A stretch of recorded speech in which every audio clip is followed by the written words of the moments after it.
Hello rainbow kids. ఈ పంచతంత్ర కథలో కోతి తన తెలివితో ఎలా ప్రమాదం నుంచి బయటపడిందో చూడండి.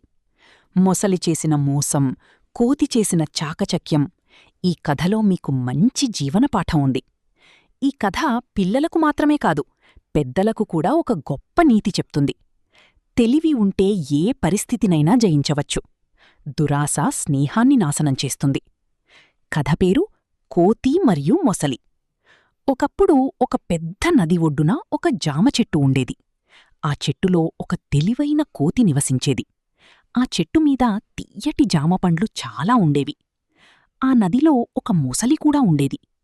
ఒకరోజు ఆ మొసలి కోతి దగ్గరకు వచ్చింది. మిత్రమా, నాకు చాలా ఆకలిగా ఉంది అని మొసలి అన్నది.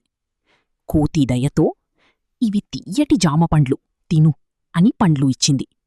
అలా రోజురోజుకు వాళ్ళిద్దరి మధ్య స్నేహం పెరిగింది. ఒకరోజు మొసలి తన భార్యకి జామపండ్లు తీసుకెళ్ళింది. అవి చాలా రుచిగా ఉన్నాయని ఆమెకు నచ్చింది. ఆమె దురాశతో ఇలా అనుకుంది, ఈ పండ్లు ఇంత తియ్యగా ఉంటే ఆ కోతి గుండె ఇంకా తియ్యగా ఉంటుంది. ఆమె తన భర్త మొసలిని ఇలా కోరింది, ఆ కోతిని తీసుకురా, నేను దాని గుండె తినాలి. మొసలి మొదట ఇష్టపడలేదు, కాని చివరికి ఒప్పుకుంది. ఒకరోజు మొసలి కోతి దగ్గరకు వెళ్ళి, మా ఇంటికి రా, నా భార్య నిన్ను చూడాలని ఉంది అని చెప్పింది.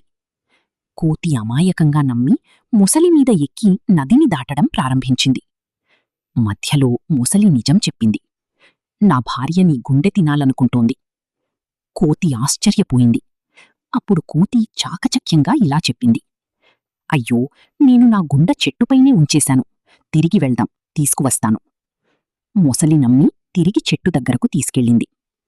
కోతి వెంటనే చెట్టుపైకి ఎక్కి, మూర్ఖుడా, ఎవరు గుండె బయట ఉంచుతారు, నన్ను మోసం చెయ్యాలనుకున్నావు అని చెప్పింది. మొసలి సిగ్గుతో నదిలోకి వెళ్ళిపోయింది.